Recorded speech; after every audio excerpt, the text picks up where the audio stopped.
All right, everyone get ready because today we are going deep on one of America's oldest unsolved mysteries, the Lost Colony of Roanoke. You think you know the story, right? Well, hold on tight because we have a whole stack of sources you guys sent us. And let me tell you, this stuff takes the mystery to a whole other level.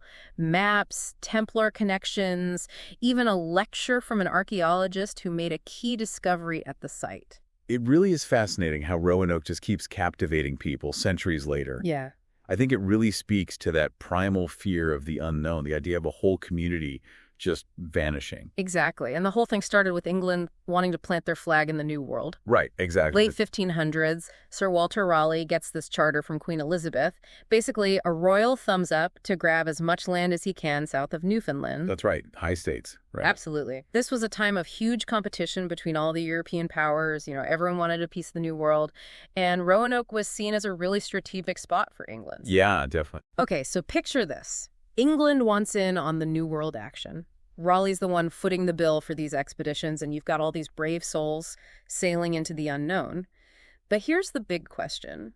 What happened to the over 100 colonists who just disappeared? Yeah, that's the million-dollar question, right? It's like a puzzle with pieces scattered across time clues, theories, and a whole lot of speculation. All right, so let's go all the way back to the beginning, what we'll call Act 1, setting the stage. First colony arrives in 1585, around 600 men, led by this guy, Ralph Lane. And, well, from what I've read in these sources, Lane was, how do I put this? Not exactly Mr. Congeniality. Oh, yeah, definitely not. His interactions with the native Secotine tribe were, shall we say, less than ideal. Yeah, you could say that. Lane's approach was very aggressive, Ultimately really bad for the colony's chances of surviving. He was into intimidation tactics, even kidnapping, which, not surprisingly really made things worse with the indigenous population. Yeah, not exactly laying the groundwork for peaceful coexistence. Not at all. And on top of that, they get hit with these disease outbreaks, just one thing after another, so they finally decide to pack it in and go back to England. Although there is one silver lining. Oh, yeah. What's that? They brought back potatoes, so at least we got French fries out of the deal. Right? That's one way to look at it. Yeah. It really is a weird twist of fate that the colony failing is what brought us such a huge change in global cuisine. Yeah. I mean, imagine a world without potatoes. Oh, I don't even want to think about it. But anyway, the story doesn't end there. Fast forward to 1587, and John White, a really key figure in this whole mystery, leads a new group of families back to Roanoke. Right. This time, it's not just a bunch of guys looking to strike it rich. They're bringing women, children. White's own pregnant daughter is part of the group. Their goal this time was to set up a permanent colony at Chesapeake Bay. A real, fresh start. Yeah, this second expedition represents a big shift in how England was approaching colonization. It wasn't just about grabbing resources anymore. It was about actually establishing a lasting English presence. Except their navigator, Simon Fernandez, makes a bit of a detour, shall we say, and they wind up back on Roanoke Island.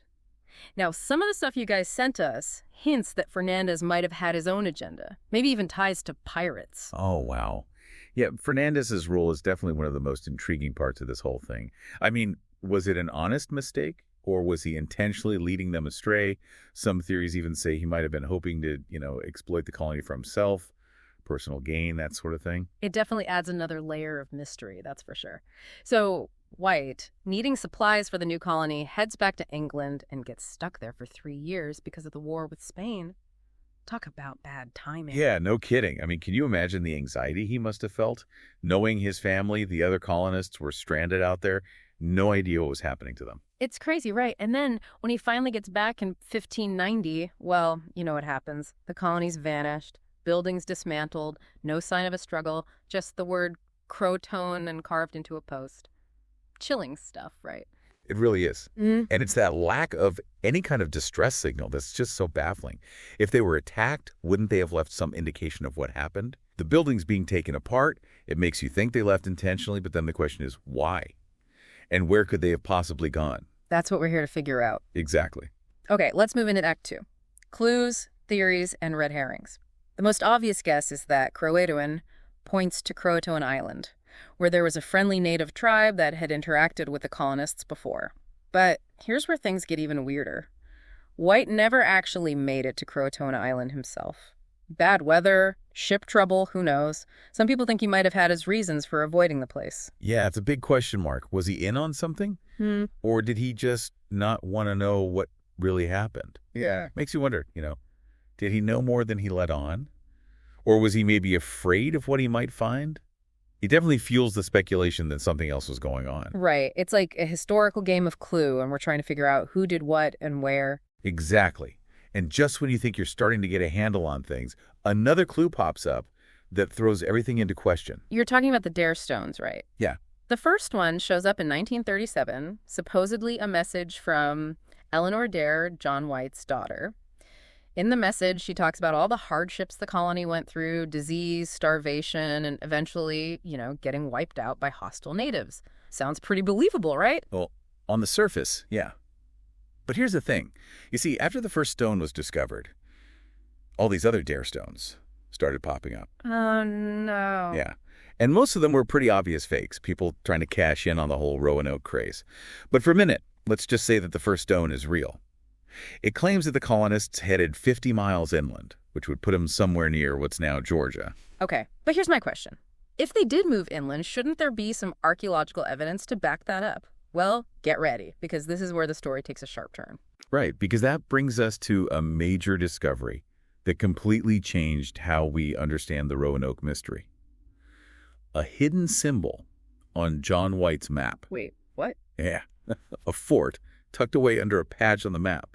And guess where it's located? 50 miles inland from Roanoke. So the question is, did the colonists actually go there? We're talking about Site X. Exactly. And we actually have a lecture from Nick Lacchetti, the archaeologist who's been leading the dig there. Oh, wow, yeah. It's like we're getting a front row seat to this historical investigation. That's incredible. And what does he say about the site? Well, first of all, it's really cool to hear him talk about how carefully they're doing everything, all the scientific analysis and dating techniques. They even use something called pipe stem dating to figure out exactly when people were at the site and the results. Site X dates back to the time of the Roanoke colony. But here's the real kicker. They found all sorts of stuff there. Ceramics, agates, you name it all, predating Jamestown. Which means we're talking early 17th century English artifacts. Hold on. Agates. Those little plastic things on shoelaces. What do agates have to do with Roanoke? Well, back then, agates were made of metal. They used them for all sorts of things, like fastening clothing. Finding them at Site X is basically proof that there were English people there, around the time the Roanoke colony disappeared. Wow, that's pretty compelling. Right. So we have the artifacts, a location that matches White's map. Site X is looking more and more like the real deal. But you guys also sent us a bunch of other theories about what happened to the Roanoke colonists, some more out there than others. Right. And it's important to remember that not all theories are created equal. We can explore all the different possibilities, but we got to stay focused on the ones that make sense historically, the ones that have some evidence to back them up. Absolutely, and that's exactly what we'll do when we come back for part 2. All right, so we've talked about the early expeditions, those mysterious clues, and of course the whole Site X thing. But some of the sources you guys sent also get into some pretty wild theories about what happened to those Roanoke colonists. You ready to explore some of those? Yeah, sure. Let's proceed with caution, though, right? I mean, it's fun to think about all the crazy possibilities, but we got to keep things grounded in history. You know what I mean? Oh, yeah, absolutely. Evidence is key. Exactly. But hey, where's the fun in just sticking to the facts all the time? Let's kick things off with the Spanish. England and Spain weren't exactly BFFs back then. Both wanted control of the New World. So could the Roanoke colony have gotten caught in the middle of all that? It's definitely possible. I mean, some theories suggest that a Spanish expedition might have stumbled upon Roanoke and, well, let's just say things didn't end well for the colonists. Yeah. Spain had settlements in Florida, not too far away. True. And a Spanish attack would explain why the colony just vanished, right? But wouldn't there be some record of it, at least on the Spanish side? You'd think that's something they'd want to brag about. Yeah, but that's kind of the problem with that theory. There's no documentation. Yeah. Not from the English, not from the Spanish. It's possible that a raid happened and they just kept it quiet, but without any evidence, it's just pure speculation. Okay, fair enough. So let's move on to another theory, assimilation. This one suggests that the colonists, facing hardship and dwindling supplies, decided to just join the native tribes, maybe the Croatoan people, since they were friendly. What do you think about that one? It's an interesting idea, actually. There are later accounts from European explorers who talk about meeting people with European features living in Native American communities. Hmm. For example, there's John Lawson, an explorer from the early 1700s. He wrote that the Hatteras Island natives said they had ancestors with white skin and gray eyes. Whoa, really? That's pretty interesting. Yeah, right. So it's possible that the colonists chose to, kind of give up their English identity and build a new life with the natives. Yeah. And it would explain why there's no sign of a fight or anything at Roanoke. Yeah, it's a cool idea. The colonists becoming part of, like, the fabric of Native American society. Okay, now I know we said we'd explore all the possibilities, but are you ready for some truly out there theories? We're talking alien abductions, zombie plagues, the works. Haha. All right, let's tread lightly here. It's all fun and games, but we had to stay critical. The Roanoke mystery is already strange enough without bringing in aliens and zombies. Yeah, you're right. But come on, let's have a little fun with it. Alien abduction, I mean, where do people who believe that even begin? Well, it points to the fact that there are no bodies and how quickly the colony vanished. They say, normal explanations just don't cut it, that there has to be something more, something extraterrestrial going on. Okay, I get how that would make people come up with some wild theories. But honestly, it seems a little far-fetched, don't you think? What about the zombie thing? I never thought I'd be talking about zombies when discussing history. I know, right?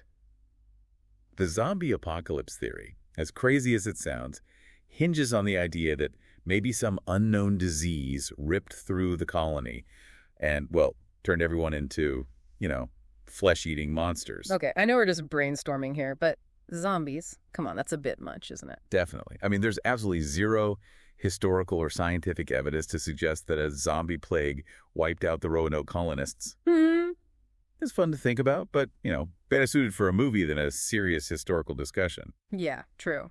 Although it does make you wonder what those early colonists would think if they knew we were sitting here centuries later debating whether they got abducted by aliens or turned into zombies.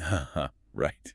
I think they'd have a good laugh about it if they were still around to hear us, of course. Exactly. Okay, so we've covered a lot of ground. Spanish raids, assimilation. We even dipped our toes into the world of science fiction. What do you think is the most likely scenario? What really happened to the Roanoke colonists? Honestly, I think we have to consider that it was probably a combination of factors that led to the colony's demise. Not just one single thing. So like a perfect storm of events. Yeah, exactly. Tough environmental conditions, the ongoing tension with the native tribes, and maybe even some shady stuff going on with people like Simon Fernandez. It all probably played a part. It's like a puzzle, right? Lots of different pieces that fit together to make the whole picture. That makes sense. And I think that's why this mystery is so fascinating. There's no easy answer. It keeps us guessing, keeps us digging for clues, trying to make sense of it all. Right. That's what's so great about history. It's full of these mysteries and unanswered questions. It really makes you think. Now, before we jump into all the recent efforts to solve the Roanoke mystery, there's one thing we haven't talked about yet. We mentioned that the word Croatoan was carved into a post, but there's also another inscription, this one on a tree, that just says CRO. What do you think about that? That is strange. Why would they leave it unfinished like that? It definitely raises some questions. Could CRO be something other than Croatoan Island? Maybe another tribe, a place, or even a person's name? You're right. We've been so focused on Croatoan Island that we haven't even considered other options for what CRO could mean. This whole thing just keeps getting more and more interesting. It's like a brand new path to explore. And there's one more thing about John White's map. Remember those patches that were covering up the fort symbol? Well, some people think there might be invisible ink on top of those patches. Oh, what? Invisible ink? Like in spy movies? Are you serious? You mean to tell me White hid a fort symbol AND, put a secret message on top of it? This is insane. It definitely adds a whole new level of intrigue to this story. Why use invisible ink? It makes you think he wanted to send a message to certain people, but keep it hidden from everyone else. This is like something straight out of National Treasure. Right. Who was White trying to contact, and what was so important that he had to use invisible ink? Great questions, and unfortunately, we just don't know for sure. But it definitely hints that there's more to this story than meets the eye. Maybe there are other hidden messages on that map, just waiting for someone to find them. Man, my mind is blown. Hidden maps, secret codes, a lost colony. It's like we're on the verge of uncovering some massive historical conspiracy. I'm ready to grab my hat and whip. I love the enthusiasm. But maybe we should leave the actual treasure hunting to the experts. But you're right. The Roanoke mystery is seriously captivating. It makes you want to dive into the past, explore the unknown, and try to piece together this puzzle that's been around for centuries. All right. Before we go full-on treasure hunter, let's move on to Act 3, where we'll talk about all the modern ways people are trying to solve the Roanoke mystery. I'm talking DNA analysis, fancy radar, all that good stuff. Yeah, it's amazing how far science and technology have come. We have all these new tools at our disposal that might finally help us solve this mystery once and for all and learn what really happened to those Roanoke colonists. All right, so we've dug into the history, looked at the clues, and even entertained some pretty wild theories. But what about modern-day efforts to crack this case? I'm talking 21st century science, DNA analysis, ground-penetrating radar, all that cool stuff. Are we any closer to figuring out what happened to those Roanoke colonists? Well, it's true that science and technology has given us some amazing tools. It's like having a whole new arsenal for historical detectives. Exactly. So let's start with DNA. Are scientists out there digging up graves, doing DNA tests like a historical CSI episode? Well, it's a bit more complicated than that. Finding and accessing remains from that time period is super tricky. But that doesn't mean DNA is out of the picture. Researchers are focusing on tracing the genetic ancestry of people who think they might be descendants of the lost colonists. Oh, wow. So if someone today has a family story about being related to a Roanoke settler, they can actually test that with DNA. That's pretty incredible. It is. And there have already been some interesting findings. Studies have found people with lineages that go back to the 16th century and show a mix of European and Native American ancestry. That kind of supports the assimilation theory, right? But wouldn't it be hard to prove a direct link to the Roanoke colonists? I mean, there were other settlements in the area back then. You're right, DNA alone can't solve the mystery. It needs to be combined with historical records, archaeological findings, and other evidence. It's like putting together a giant puzzle with pieces scattered across centuries. A puzzle that we might never fully solve, right? But hey, at least we're making some progress. What about the archaeological side of things? Are there any new technologies being used to find clues at Roanoke or Site X? Definitely. Archaeologists are using these non-invasive techniques like ground-penetrating radar. It's pretty cool. They can map out what's underground without actually digging, which is important for preserving the site. So they're basically scanning the ground to find anything unusual that could be a hidden cellar, a buried artifact, that sort of thing. Exactly. And the technology is getting better all the time, so we can see what's beneath the surface with way more detail. Who knows what we might find down there? This is like the Roanoke mystery is getting a 21st century upgrade. We've got DNA testing, high-tech radar. It's all so exciting. But here's the million-dollar question. Do you think we'll ever know for sure what happened to those colonists? That's the big one, isn't it? Well, I think we'll keep finding new clues. I think it's possible some things will always remain a mystery. And you know what? Maybe that's okay. Yeah, I guess that's part of what makes history so fascinating. The not knowing lets us use our imaginations, come up with theories, be our own detectives trying to piece together the past. Exactly. The Roanoke mystery is a great example of how powerful the unknown can be. It challenges us to ask questions, investigate, and really wrestle with history's complexities. You know, after diving deep into this whole Roanoke thing, I've realized it's not just about finding the answer. It's about the journey, the exploration, discovering new clues, and looking at things from different angles. I totally agree. It's about taking these little pieces of a story that's been around for centuries and trying to make sense of them. A story about exploration, hardship, and, well, the mystery of what we don't know. And hey, who knows, maybe someone listening to this will get inspired to do their own research, dig a little deeper, and find that one missing piece that solves the whole mystery. That would be amazing, wouldn't it? It's a reminder that history isn't just a boring old textbook. It's constantly changing as we learn new things and ask new questions. Absolutely. Well, I think we've done a pretty good job exploring the Roanoke mystery. From those early voyages to modern DNA analysis, from Spanish attacks to, well, let's not bring up the zombies again. What a journey. Haha, for sure. It's been great. And while those Roanoke colonists might be lost to time, their story still has a hold on us. It reminds us how fragile things can be and how powerful the allure of the unknown is. So, as we wrap up this deep dive, here's one final thought. The mystery of Roanoke isn't solved. There are still clues to be found, theories to be tested, and maybe even some hidden truths just waiting to be uncovered. Exactly. So don't be afraid to ask questions, challenge what you think you know, and explore the world of history. You never know what you might find. Thanks for joining us on this incredible journey into the heart of the Roanoke mystery. Until next time, keep exploring, keep asking questions, and never stop searching for the truth, no matter how hidden it might seem.